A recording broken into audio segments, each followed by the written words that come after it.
You only have so much mental bandwidth. How do you want to use it? How do you want to expend it?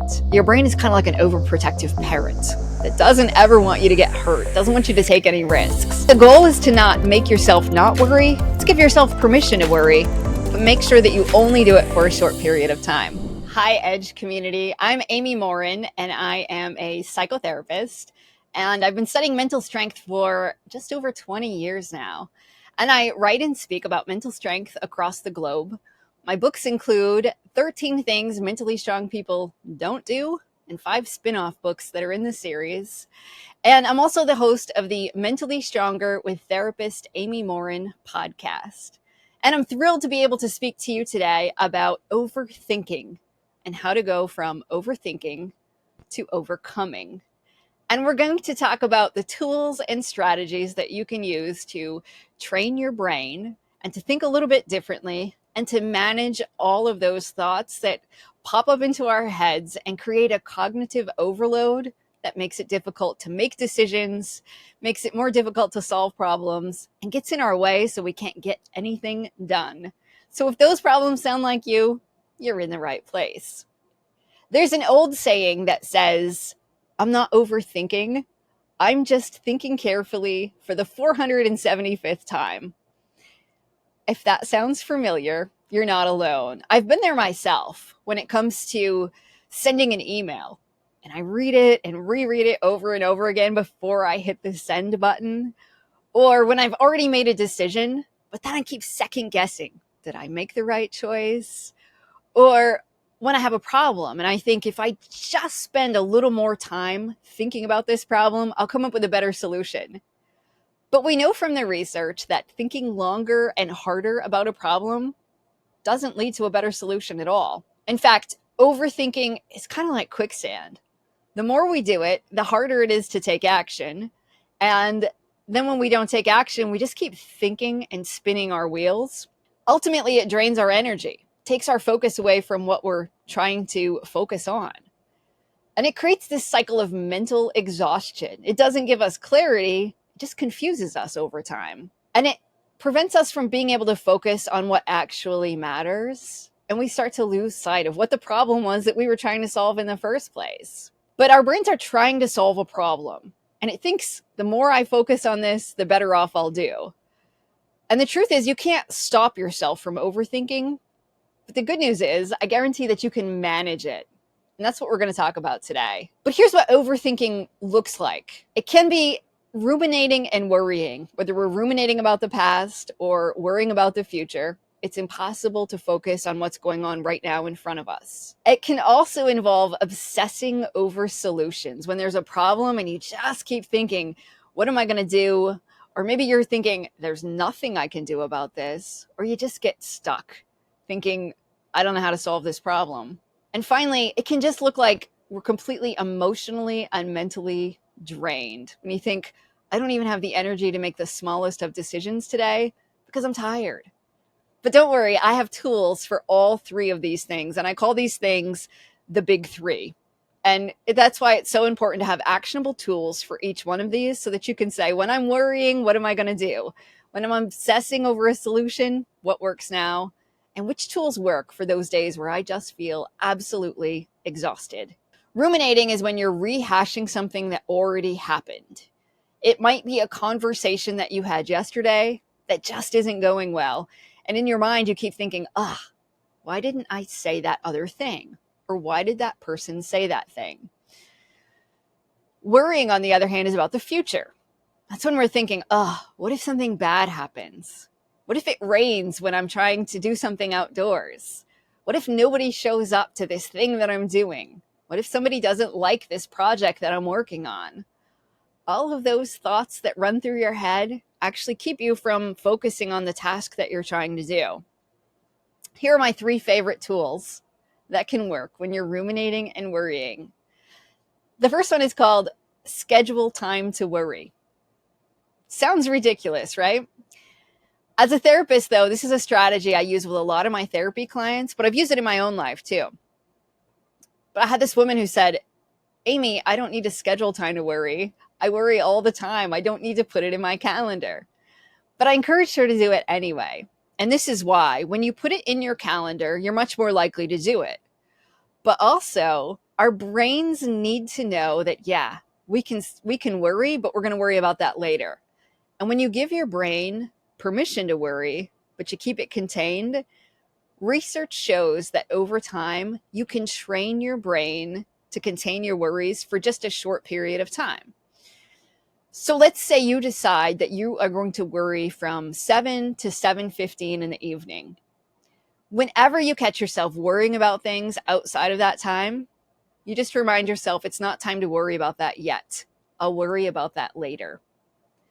And then when your worry time comes around, you might sit down at the table, maybe you write down your worries, or maybe you just sit and think. But the goal is to allow yourself to worry as much as you can during those 15 minutes. And then when your 15 minutes are up, you get up and you go do something else. Now, for the first week or two, you're going to think, I spend all my time reminding myself I'm going to worry about that later. But with practice, your brain gets used to putting it off until your worry time. And this woman that I was working with, the first week she said, Amy, this isn't working. My brain constantly wants to worry all day, even though I have it on my calendar. But I encouraged her to stick with it. And by the second week, she said, yeah, my brain is starting to figure out I don't have to worry 24/7. I can contain it to just those 15 minutes in the evening. By the third week that she came back to her therapy appointment, she looked like the weight of the world had literally been lifted off of her shoulders. And she said, I can finally concentrate on what's going on right in front of me because my brain's not always worried about it going poorly or what's going to happen in the future. And that's why this is one of my favorite exercises. If you stick with it, you can literally transform your brain so that you aren't worrying about everything all the time. But the goal is to not make yourself not worry. It's give yourself permission to worry, but make sure that you only do it for a short period of time. The second one is called take out the mental trash. This works well either for ruminating or for worrying. So if you're thinking about that thing you said yesterday and maybe beating yourself up for a mistake that you made, or you're thinking about all the things that have gone wrong in the past, or you just keep worrying about something you think might go wrong in the future, take out a piece of paper and write down your thoughts. And just the act of getting it out of your head and onto a page can sometimes help us make more sense of what's going on. And all of those things that are swirling around in your brain start to make a little more sense when they're on a page. But if you really want to get rid of those thoughts, take that piece of paper, crumple it up, and you throw it in the trash. Research shows that you are then rewiring your brain by showing your brain, I actually don't value these thoughts, and I don't value that way of thinking, which then makes you less likely to continue thinking in those ways. Obviously, if you're in the middle of the workroom and there's people around you, you might not be able to loudly crumple up a piece of paper, but you could still write it down, fold the piece of paper up quietly, and put it in the trash. Or if you're on a laptop, you can always just write it down and then put it in the recycle bin too, to show your brain these thoughts are trash and I'm not going to think about them anymore. And then watch what happens. You're less likely to continue ruminating and worrying on those things for the rest of the day. And this is one of my favorite tools because it only takes a couple of minutes. You can do it from anywhere, and you can do it multiple times during the day if you need to. But if you start doing this, you'll find, I bet, that you don't need to do it as often because it works so well. So that's my second tool for ruminating and worrying. It's just take out the mental trash. And my third one is about changing the channel in your brain. So let's say something happens in the middle of the workday and it doesn't go well. Maybe a sales call that didn't go well or conversation. And after your workday is over, you're still thinking about it. You're ruminating on that thing that didn't go as well as you wished. And you might tell yourself, just don't think about that.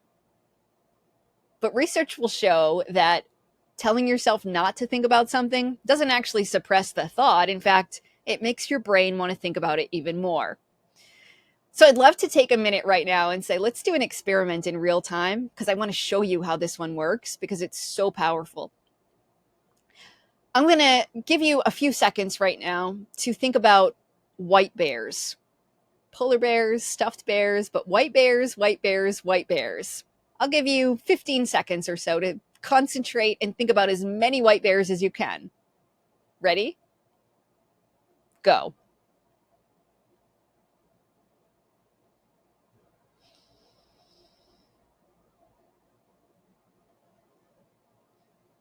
Okay, stop. Now I'm going to give you another little thinking break, but I want you to think about absolutely anything you want. But whatever you do, don't think about white bears. Ready, set, go.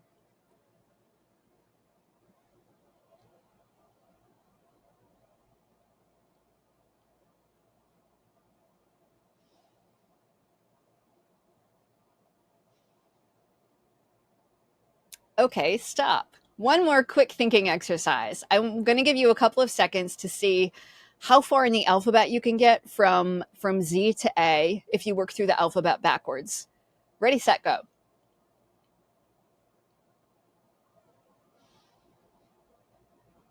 Okay, stop. Now, when I first asked you to think about white bears, if you're like most people, you were able to conjure up images of a few different white bears without any problem. And then in the second part, I said, think about anything you want. If you're like most people, you might have started to think about what you're going to do later today or tomorrow, or you might be thinking about your to-do list or something that already happened. But as you started thinking about it, there's a good chance that a little white bear popped up into your head when you didn't want it to. And then in the third part of this experiment, I said to go through the alphabet backwards. If you're like most people, you started working on the alphabet and forgot about the white bears altogether. And if that's true for you, that is an example of changing the channel in your brain. If you tell yourself, don't think about something, it will pop up. Even more so, probably, whether you want it to or not.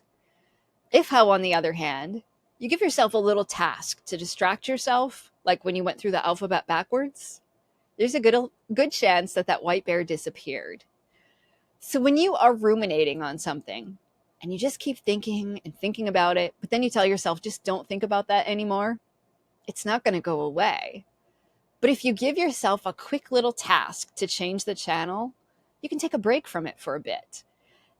You probably aren't really going to have yourself go through the alphabet backwards, but maybe when you're at home, you decide you're going to clean the kitchen for a few minutes, or you're going to have a conversation with somebody about something completely different to get your mind off of it. Maybe you're going to go outside. The goal is to say, I'm going to do something to distract myself and get myself a little bit busy. Changing the channel might involve stepping into a different room. It might involve some physical activity, whatever you can do to just give your brain a break and interrupt that cycle. Now, you might go back to worrying about that thing a little bit later or rehashing it in your mind, but you'll then have a fresh perspective. The goal isn't to forget about it forever. It's just to give your brain a little bit of a break so that you aren't perseverating on it 24/7. So those are my 3 favorite exercises for ruminating and worrying. Schedule time to worry, take out the mental trash, and change the channel in your brain. Now, the second kind of overthinking involves that obsessive overthinking when we have a problem. Sometimes it's because we think the longer and the harder that I think about this, the better my solutions will be. But we know from the research that that's not true at all. In fact, the longer we think about something, the harder it is to come up with a good solution. Our brains start to develop tunnel vision, and we forget about all the other ways to solve the problem. And we start thinking this is the only way to do it, or there's no other options. So the goal becomes to give your brain a bit of a break and to unlock strategies that can help you find more creative solutions. So whether you're thinking about an obstacle or a challenge that came up, or you are trying to figure out how to overcome some type of adversity, it might be something big, it might be something small. It might be that you were going to launch a product and suddenly you have a competitor who's launched something similar and you're thinking, there's nothing I can do about this, I'm doomed to fail. When you're thinking things like that, these are some strategies that can help. First one is just brainstorm what would make this worse. I have a lot of people that come into my therapy office and they'll say, Amy, I've tried everything and there's nothing I can do to make this better. Might be a problem with a family member, might be a business problem where they say there's nothing I can do to build my business. Or they might say, my depression is awful. I can't find a single thing that would work to make it better. So then I will invite them to brainstorm what would make this problem worse. And the reason for this is when you brainstorm a bad idea, it actually unlocks more creative solutions in your brain. And then you think, okay, well, at least now I know what not to do. But suddenly your brain will then come up with better ideas so that you feel like you have more control over the entire situation. I'll give you an example. I had somebody who was trying to get more people to subscribe to their email list. And she had reached out to me for some mental strength coaching. And she said, Amy, there's nothing I can do. I've done everything I possibly can to make sure that I get as many signups as possible. But number one, I can't get people to subscribe. And number two, once they do subscribe, I can't make them stick around. So I said, let's brainstorm what would make people not sign up for your email list. And she said, well, things like not having a clear call to action, or not making my website clear about where to sign up and how to sign up, or not having enough information about what people get from the newsletter. And as soon as she started listing things like that, she had all of these ideas, these little light bulb moments that went off when she realized, I could be doing this better, or I could be working on that. And then we talked about, well, what would be the worst thing you could do to make people suddenly unsubscribe if they had subscribed? And she said, well, if I wasn't sending emails consistently, or if people forgot who I was by the time I did send an email, or if my emails didn't make sense, if I started talking about random things and there was no cohesion. And as she brainstormed those ideas, she had more light bulb moments about what she could start doing better. So anytime you're trying to solve a problem and you start to feel stuck, just ask yourself, well, what would actually make this worse? And when you start brainstorming the things that would make the problem worse, you will unlock creativity that you didn't even know existed, and you'll start developing a lot better ideas. So that's one strategy that can help. Another one is called talk to the rubber duck. And this is a well-known strategy in terms of software companies who often talk about rubber duck debugging. But it's a strategy that works for a lot of things, including anything new that you're trying to learn or problem that you're trying to overcome. And basically it works like this. You take an inanimate object, which could be a rubber duck. It could also be a pencil or your coffee mug. And you explain the problem to this object out loud. Every little nuance, small step, every little thing that you can think of about this issue that you're encountering. And as you begin to talk about it out loud, you'll start to hear things that you haven't heard before, because the fact that you're saying it out loud makes your brain process it a little bit differently, because suddenly you're hearing the problem for the first time. You're not just reading about it or thinking about it. And as you're talking, you will find things that you've overlooked. Most of us will say, oh, yeah, I haven't done that yet. Or here's this other way I could look at the problem. And it will unlock solutions, again, that you never even knew existed. I had a student in one of the classes where I was teaching in college, and she was struggling. And she said, I feel like I know the information when I'm in class, but then when I go to take the test, sometimes I don't always find that I have the answers, and I don't understand what's going on. So this was one of our strategies, is she started to bring a small rubber duck to class. The duck sat on the edge of her desk. When class was over, she would sit and explain what she just learned to this rubber duck. When she would do that, she would then identify areas where she still had questions or things she didn't fully understand. And then she could come and ask me those questions. We could fill in the blanks, but it helped her retain the information a little bit differently too. But this is one of my favorite strategies for so many things. Obviously, if you're in the middle of an open office plan, you might not want to talk to a rubber duck in front of everybody.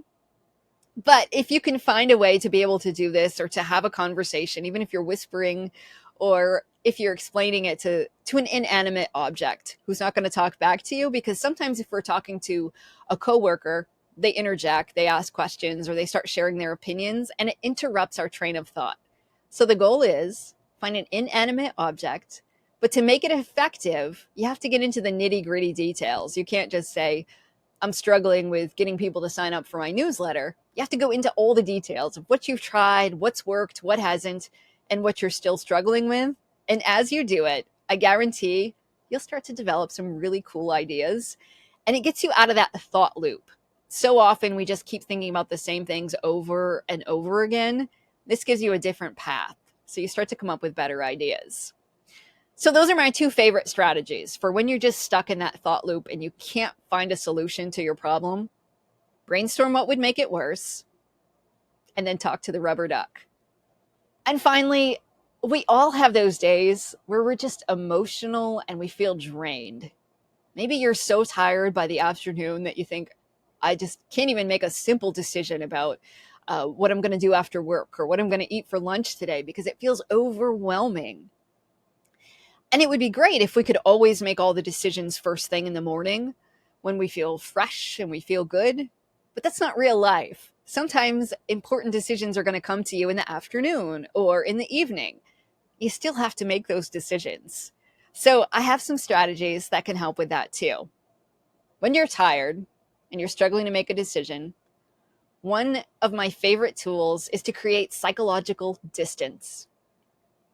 When we're stressed out by something and it's something physical, we usually can take a step away from it.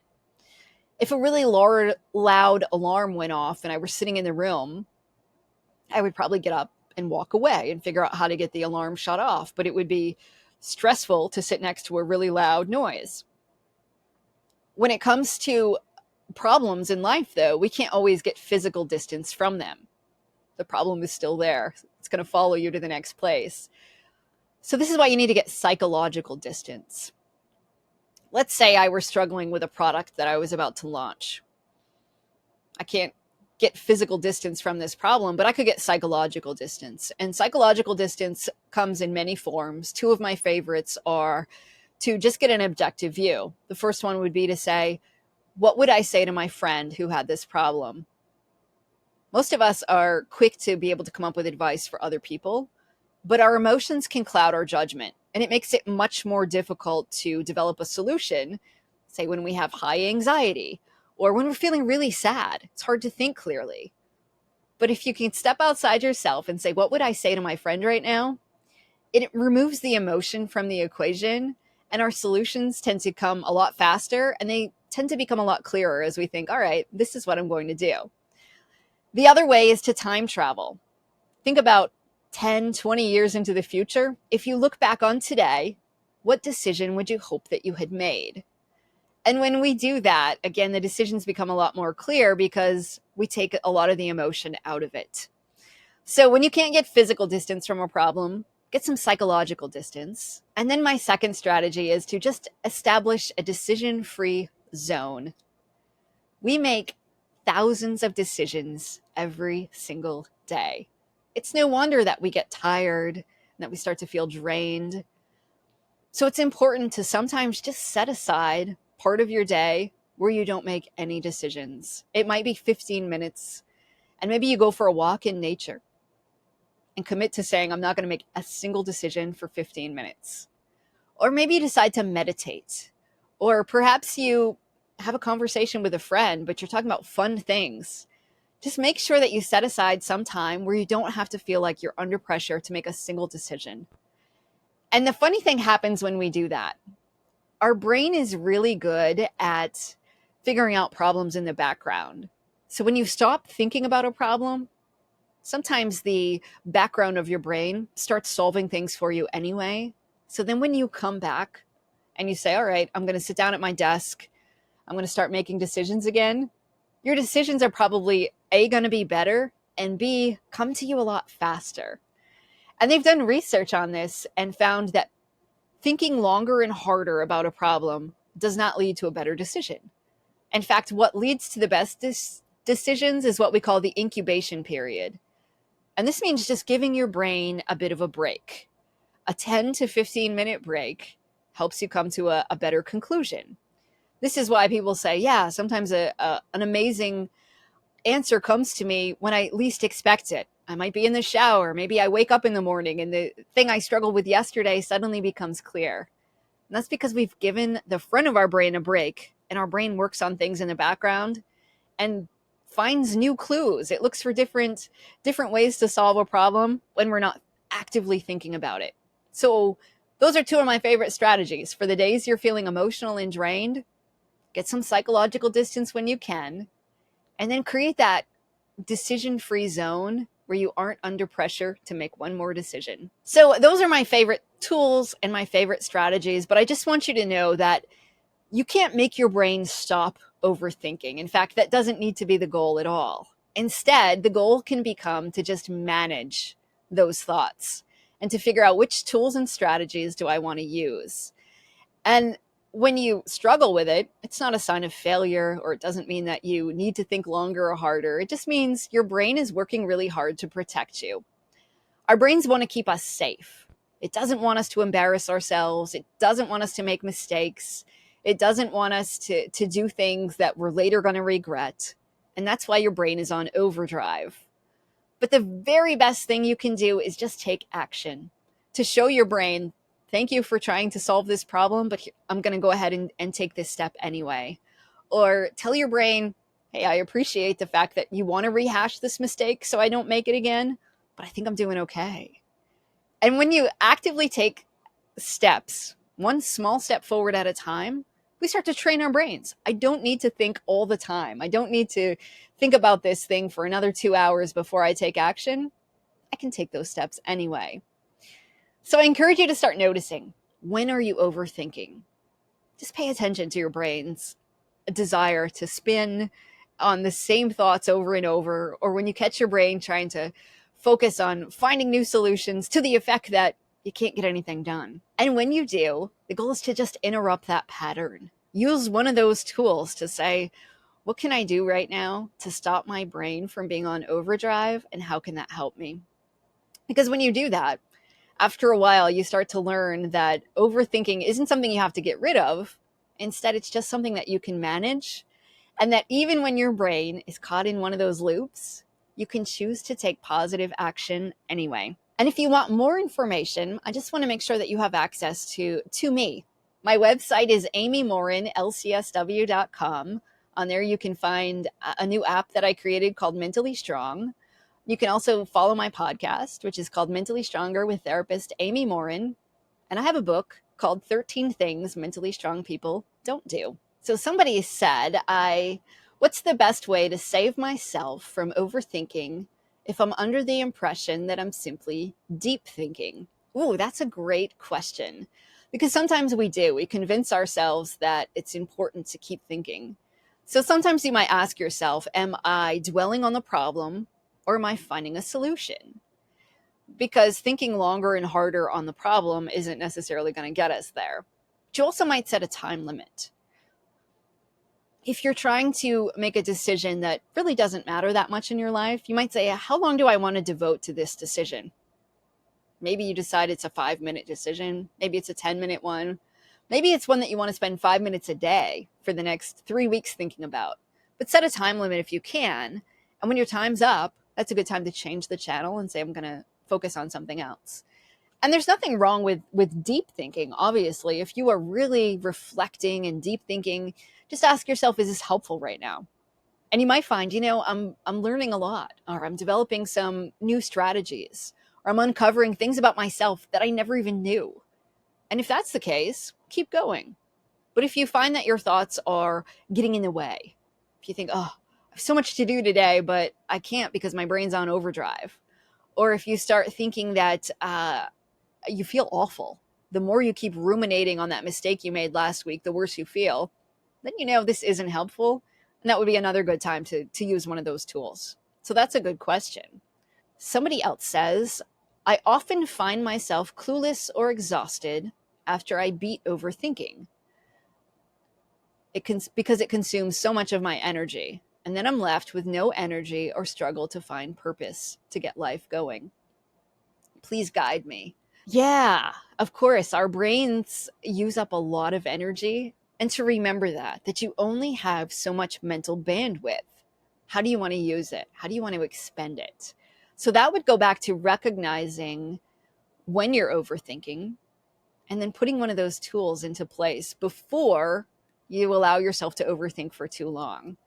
And I think you'll find that with practice, once you start letting the back of your brain solve some of these problems for you, or you allow yourself permission to stop overthinking, maybe you schedule time to worry, because then your brain knows I can worry, but I'm not going to do it 24/7, that you can concentrate on more things in front of you throughout the day and you aren't as distracted. As a parent to an overactive teenage child, what's the first signal I can notice when my child is spiraling into overthinking?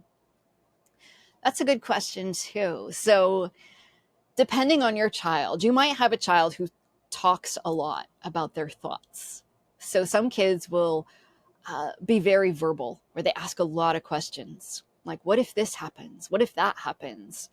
And they'll be predicting worst case scenarios, or they might be talking a lot about things that happened in the past, that they're rehashing the time when things didn't go well with their friends, and they just want to talk about it over and over again. If you have a child who's not as verbally expressive, which some teenagers aren't going to talk to mom or dad as much about their thoughts and feelings, they might just get really quiet, or they might get stuck. I've worked with plenty of teenagers who struggle to get their work done because it's not perfect. So in those cases, either way, I think it's important to pay attention. When do I think my child is starting to spiral? If your child is withdrawing, they're isolating themselves, or they just keep asking the same questions over and over again. And we don't want to solve the problems for them. It's tempting to jump in and say, "Oh, don't worry, that won't happen." If your child says, "But what if I don't make the team?" But we want them to learn to be able to do that for themselves. So if we're talking about teenagers, you can teach them these exact same skills that we just talked about today, to recognize when their brain is on overdrive, why it's a problem when they're overthinking, and then give them the tools and strategies that can work instead. And then instead of always reassuring them, we can encourage them to use those tools. Teenagers are really good at, when you say, "What would you say to your friend who had this problem?" Most of them are really good at coming up with that advice. So that's a skill that a lot of teenagers benefit from. So if we can give them that, all right, that mistake you made yesterday that you think is horrible and awful, you tell your friend it's not a big deal, or that nobody noticed. So teach them to practice giving themselves that advice. One of the biggest mistakes I see from parents is that parents reassure kids so often that then kids don't learn how to reassure themselves. So I think that's the biggest strategy, is teaching kids how do they reassure themselves, and teaching them that not everything they think is true.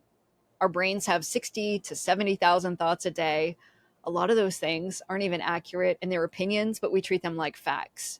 So having conversations with kids about that, and also role modeling it in their lives too, is when you get up and you change the channel in your brain, you might point out what you're doing. I keep thinking about this mistake I made at work yesterday. So I'm going to get up and go do something else so that I don't just sit on the couch and feel bad about myself all evening. Because kids don't know what we're doing or what's going on in our brains. And a lot of times they'll come into my therapy office and they'll say, "I'm kind of weird," or "I have problems other people don't have." And they don't realize that those things are problems that all human beings struggle with. So by modeling and teaching them that, yeah, I struggle with these things too, goes a long way toward helping them. Another question is, what's one surprising reason our brains want to overthink? Is it a form of self-protection or control? It absolutely is. Your brain doesn't want you to make a mistake. It doesn't want you to embarrass yourself. And it really wants you to fit in. It wants you to belong. It wants you to get admiration from other people. And those are all reasons why your brain is working really hard to keep you safe.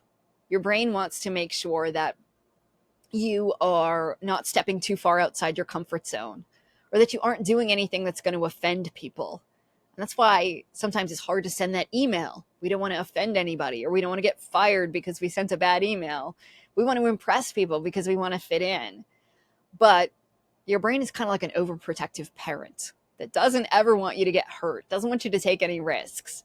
And that's why sometimes you just have to say, "I'm going to do it anyway," even though my brain It's working really, really hard, but I'm not going to try to silence my brain or convince it not to overthink. I'm just going to accept. Brain wants to keep me safe, and I appreciate that, but I've got this. And when you regularly do that, when you take those little risks and you challenge yourself and you take action anyway, after a while, you start to train your brain that it doesn't need to be quite so cautious. And over time, you'll find that you overthink a little bit less.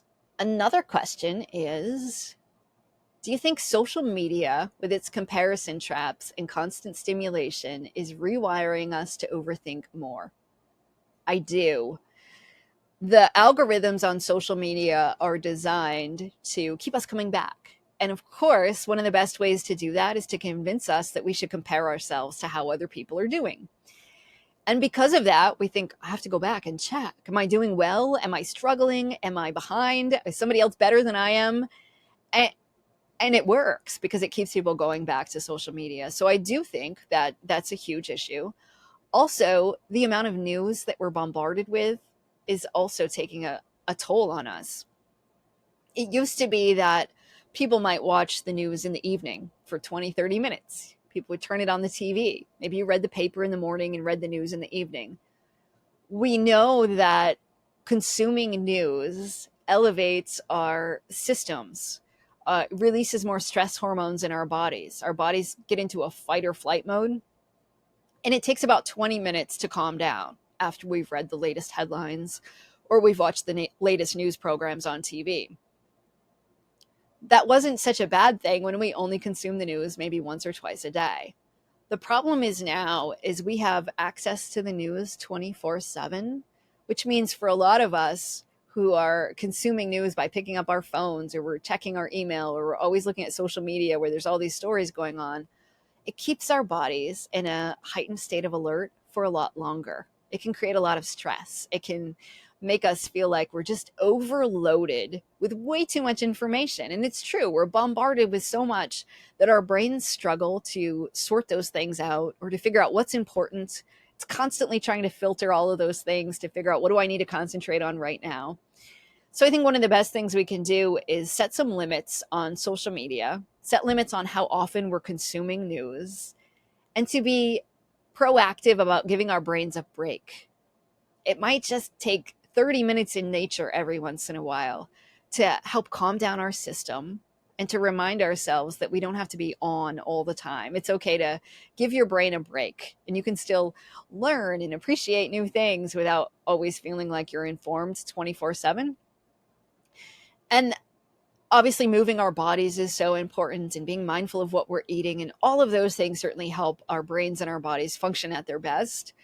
And to pay attention to what we're feeding our brains. Just like you would pay attention to what you feed your body, you want to be careful at what you're feeding your brain. If you are constantly reading headlines that put you in that heightened state of distress, it's going to keep you in that state where your brain is much more likely to overthink. So think about, what are you feeding your brain? Are you listening to podcasts that actually inspire you? Are you reading books that help you to become a better person? Are you making sure that the things you're subscribed to are really good for your brain as opposed to all the things that aren't? So that's a good question too. Someone says, let's say I've just made a big decision and now the regret and what ifs are kicking in. What's something I can do at that moment to shift gears? So let's say you do make a decision and you start to think, oof, I wish I hadn't done that. I wish I had done something differently. And then it starts to spiral where you start thinking, oh, I'm a bad person. I never do the right thing. This is going to be horrible and awful. You're making those predictions. So a few things. One would be to write it down, right? Take out the mental trash. That's a really good time to do that.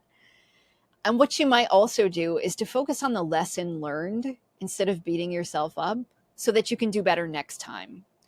If you start beating yourself up and you're thinking, oh, I'm a bad person. I never make good decisions. I'm never going to do anything right. That cycle of shame will keep you stuck. The more that you think I'm a bad person, the less likely you are to make a good decision next time. So you just want to focus on, what's the lesson? Maybe I jumped in too soon.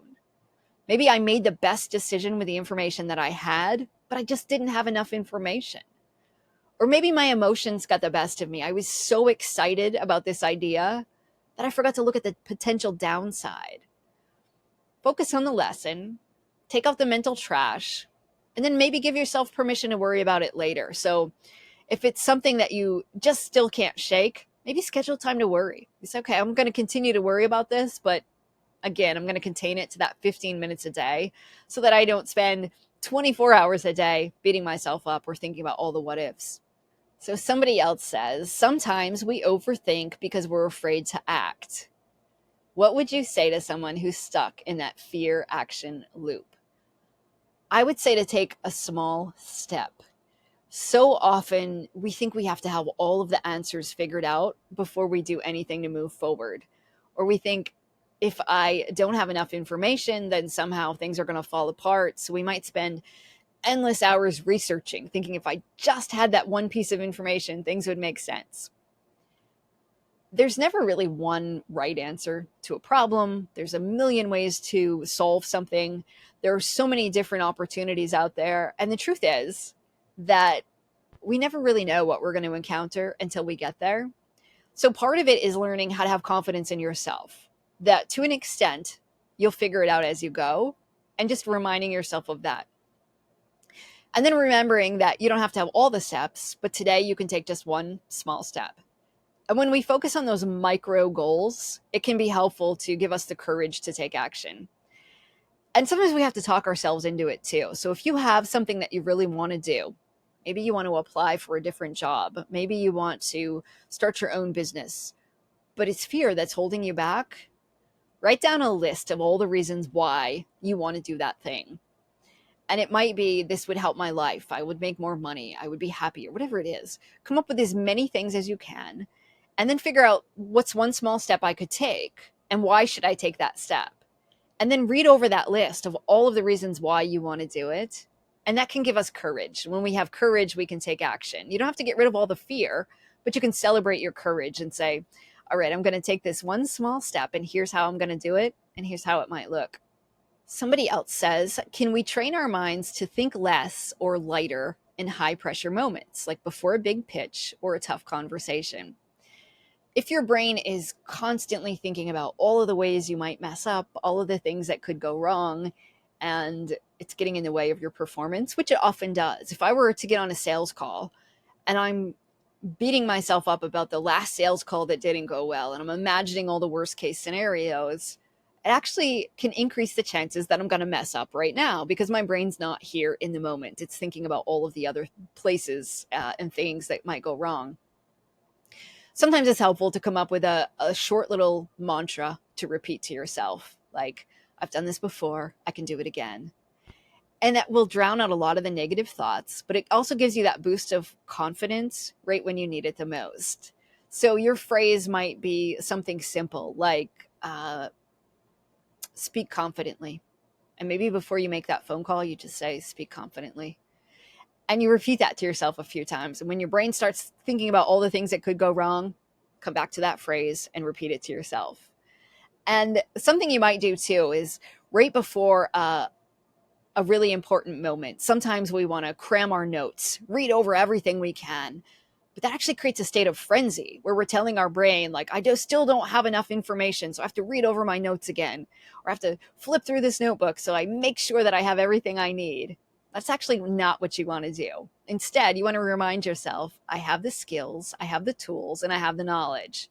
So 5 minutes before you do something, don't cram your notes. Instead, take a break and relax. Talk to somebody about a completely different conversation. Maybe just take a walk around and stretch your legs and repeat that little phrase that you gave yourself so that your brain doesn't start going in 100 different directions at once. This is a good one too. Somebody said, I second guess every decision I make, even when there is no single right choice. Any advice? That's a difficult one because often we look back and we think, oh, I shouldn't have done it that way, or I could have done it differently. And when we do that, we tend to beat ourselves up or think there was a right choice. That goes back to just reminding yourself that there's always a lot of different choices, that hindsight is 20/20. When we look back over something, we think, oh, if only I'd done it this way. The truth is, you don't know how it would have turned out. If you had made that other choice, maybe you wouldn't be as happy as you are now. So remind yourself of that. And this is where that what would I say to a friend tool comes in handy. I mean, just ask yourself, all right, my friend called me right now and said, hey, I just made this decision. I'm second guessing it. What do you think? What kind of compassionate words would you have for your friend? You'd probably say, I think you made the right choice anyway, or you made the best choice you could with the information that you had. And we'd be much more likely to show somebody else compassion when we do that. So that's a good strategy. So just say, what would I say to somebody else? And then also you might write it down. So when you are second guessing a decision, again, if you can get it out of your head and onto the page, write it down. Focus on the lesson that you learned. But if you find yourself beating yourself up or thinking about all the things that might go wrong, take out the mental trash. It's a great opportunity to do that. You crumple the page up and you throw it away and say, I don't value this way of thinking. So while it's helpful to focus on the lesson that we learned so we can do better next time, it's not helpful to keep beating ourselves up. So if you can recognize when your thinking has crossed that line from helpful to unhelpful, then you can start to say, all right, maybe I'm going to change the way that I think by taking out the mental trash or by asking myself, what would I say to my friend right now? So thank you for all of your wonderful questions. It has been an absolute pleasure to be able to speak to you today about overthinking, which is a problem that all of us struggle with. Sometimes we struggle with it more than others. Sometimes it crops up in different ways. But the truth is, we can all learn skills and tools to figure out how do we manage it so that we can develop a stronger mindset. And then when we do, we can take more productive action and we can feel like we're living our lives to the fullest. So I just want to say thank you to everybody who has shown up today, who has asked such wonderful questions, and a big thank you to everybody at Edge who has made this possible.